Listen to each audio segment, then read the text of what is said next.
Movie की शुरुआत 20,000 साल पास्ट यूरो कॉन्टिनेंट में होती है, जहां एक कबीला अपने सरदार के साथ शिकार पर आए हुए होते हैं। ये सब बड़े बुल का शिकार करना चाहते हैं, जिससे कि इनके परिवार का पेट भर सके। उस समय मनुष्य पूरी तरह शिकार पर ही निर्भर होता है। धीरे धीरे सब सरदार के कहने पर आगे बढ़ते हैं। कबीले वाले को अपनी ओर आते हुए एक बुल वहां से डायरेक्शन चेंज कर लेते हैं और दूसरे तरफ भागने लगते हैं, जिससे कि सारे बुल नीचे गिरने लगते हैं। फिर एक बुल अचानक एक नौजवान लड़के को टक्कर मारकर खाई में फेंक देता है। फिर हमें कहानी 5 दिन पहले की बताई जाती है, जहां पर नए लड़कों को शिकार पर ले जाने की तैयारी कर रहे थे।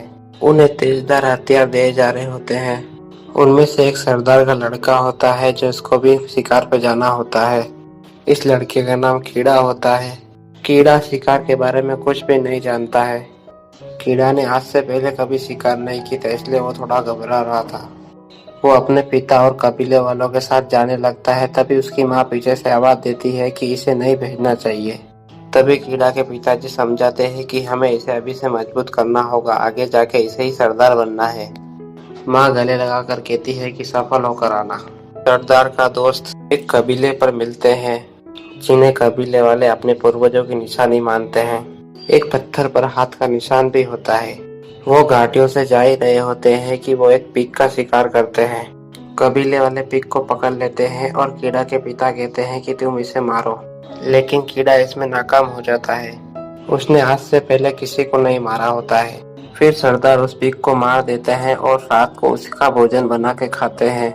सभी खाना खा रहे होते हैं, तभी अंधेरे में एक जंगली टाइगर आकर एक कबीले वाले इंसान को उठाकर ले जाता है और मार के खा जाता है। सभी कबीले वाले घबरा जाते हैं। अगले दिन सभी पत्थर रखकर उस आदमी के लिए शांति की प्रार्थना करते हैं और घाटियों की तरफ बढ़ने लगते हैं। ये सभी सरदार के साथ खतरनाक घाटियों को पार करते हैं। ये उन घाटियों में पहुंचते हैं जहां पर बड़े बुल रहते हैं। उसके बाद मूवी को प्रेजेंट टाइम में बताया जाता है, जहां पर बुल एक लड़के को खाई में फेंक देता है। ये और कोई लड़का नहीं बल्कि सरदार का बेटा होता है। कीड़ा एक पत्थर को पकड़ लेता है और उसका हाथ छूटने लगता है। उसका हाथ फिसल जाता है और एक पत्थर पर जाकर गिर जाता है और सरदार के लोग ये समझते हैं कि उसका बेटा मर चुका है। तभी सरदार नीचे उतरने लगता है, लेकिन सरदार के लोग वहां पर जाने से मना कर देते हैं कि कहते हैं कि अगर आपको कुछ हो गया तो हमारा क्या होगा। फिर वो कीड़ा की आत्मा की शांति के लिए सब पत्थर रखते हैं। वो सभी शिकार को लेकर अपने घर की ओर चल पड़ते हैं। तभी पत्थर पर पड़े कीड़ा की लाश को गीत खाने लगता है। तभी कीड़ा को होश आ जाता है और वो घबरा कर गीत को मार डालता है। वो अपने पिता सरदार को आवाज देता है, लेकिन उसकी कोई नहीं सुनता है। तभी वो पत्थर के सहारे ऊपर चलने लगता है। तभी पानी का बहाव तेज आता है और कीड़ा नीचे गिर जाता है। बाढ़ उसे बहुत अनजान जगह ले जाती है। ये एक वियर्ड जगह होती है जहाँ कीड़ा को होश आता है। वो अपने पिता को आवाज देता है, लेकिन इसका कोई फायदा नहीं होता है। कीड़ा को बहुत भूख और प्यास लगती है और वो बारिश का पानी पीता है और थोड़ा पानी एक थैली में भर लेता है और वो पानी में से कीड़े निकाल कर खाता है। तभी जंगली भेड़ियों का ग्रुप उसके पीछे पड़ जाता है। कीड़ा भागने लगता है और एक पेड़ पर चढ़ जाता है। तभी एक जंगली भेड़िया उसके पैर पकड़ लेता है। कीड़ा उस भेड़िए पर वार करता है और उसे घायल कर देता है। कीड़ा पूरी रात उस पेड़ पर बिता देता है। बाकी सब भेड़िया तो चले जाते हैं, लेकिन घायल भेड़िया वहीं पड़ा रह जाता है। कीड़ा उसे मारने लगता है, लेकिन उसे मार नहीं पाता है। कीड़े को अपनी गलती लगती है और उसे बचाना चाहता है। कीड़ा भेड़िए का मुंह बांध देता है और उसे उठाकर नदी के पास ले जाता है और उसके घाव भरने लगता है। उसे एक गुफा में ले जाता है। अब अंधेरा होने लगता है और अंधेरे से बचने के लिए कीड़ा आग लगाने लगता है, लेकिन उसको आग लगाने भी नहीं आती है। अब दोनों को ही चोट लगी हुई होती है।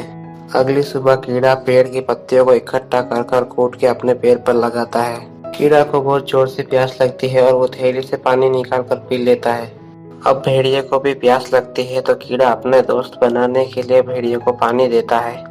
अब उनके लिए खाने के लिए कुछ नहीं होता है, तो कीड़ा वहां पर जाकर कीड़े ले आता है।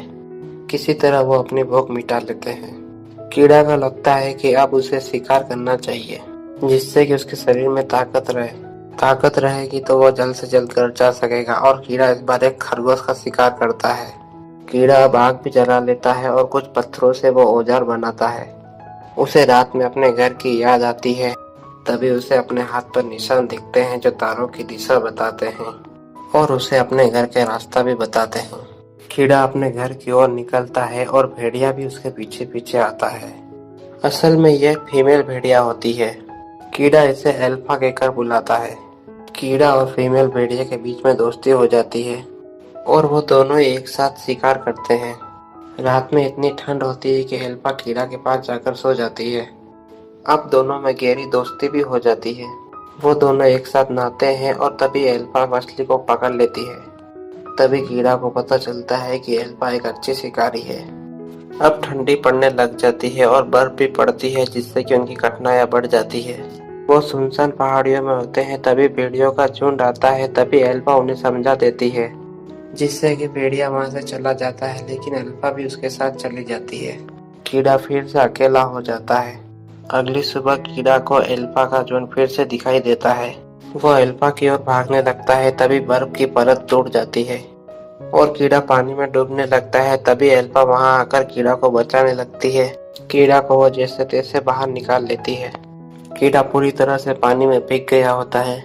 वो आग जलाकर अपने कपड़े उतार देता है, जिससे कि वो अपने शरीर को ताप सके। अब फिर से अल्फा और कीड़ा एक साथ रहने लगते हैं। फिर उन्हें एक घर दिखाई देता है और उसके बाहर एक आदमी बैठा होता है। वो उसके पास जाते हैं, पर वो आदमी मरा हुआ होता है। वो पूरी तरह से बर्फ में जम चुका था। कीड़ा को उससे एक तीर और एक धनुष मिलता है। तभी वहां पर एक बर्फ का तूफान आ रहा होता है। पीछे से जंगली जानवर आ जाते हैं और उनसे बचने के लिए वो एक गुफा में चले जाते हैं। तभी अल्फा और कीड़ा को वहां पर एक टाइगर दिखता है। वो कीड़ा को बचाने के लिए टाइगर से लड़ भिड़ती है। तभी कीड़ा उस टाइगर को तीर से मार डालता है, लेकिन अल्फा बहुत घायल हो जाती है, जिससे कि वो चल भी नहीं पाती है। तभी कीड़ा को पूर्वजों की निशानी मिलती है, जिस पर हाथ का निशान बना हुआ होता है। कीड़ा अपने घर के नजदीक है। अल्फा को वो अपने गोद में उठाकर लेके चलता है, लेकिन कीड़ा के मुंह से खून निकलने लगता है और वो एक जगह पर जाकर गिर जाता है। वो दोनों बर्फ में जमने लगते हैं। तभी कीड़ा की आंख खुल जाती है। वो अपने घर की ओर चलने लगता है। अंत में वो अपने घर के पास पहुंच ही जाता है और उसके पिता और उसकी माँ उसको देखकर हैरान हो जाते हैं। फिर कीड़ा और अल्फा का इलाज करते हैं। अल्फा बच्चों को जन्म देती है।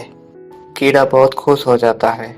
अब अल्फा भी कबीले की सदस्य बन जाती है और उनके साथ शिकार पर जाती है। और यहीं पर ये मूवी एंड हो जाती है। Thank you for watching.